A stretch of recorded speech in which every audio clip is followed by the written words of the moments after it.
Се викам Дейвид Отогали, јас сум Пипс уметник. Отогали од Пипс создава уметност речиси 10 години.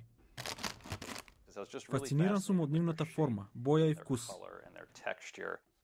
Секоја пролет, изминативе 4 години, креативни жители на Вашингтон поднесуваат тродимензионални инсталации со Пипс за надпреварувањето што го организира весникот Вашингтон Пост, а што секоја година добива се поголема популарност. Отогали со оваа поставка се надпреварувал една година, но не влегол во финалето, па сепак таа станала дел од изложбата насловена Порив за сладко.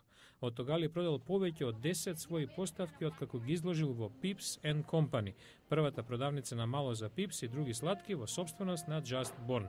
Карен Симонт е генерален менаџер.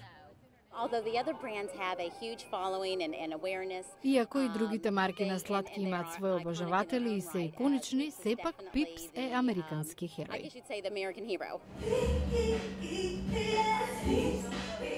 Пипс е особено популарен за Великден. Оваа купувачка вели дека морала да дојде и да ги види. Смета дека се неодоливи и неодвоиви од Великден. Таа не е единствена. Според Just Born, количеството на Пипс што се продава неделите пред Великден, наредено едно по друго, може да ја обиколи земјата.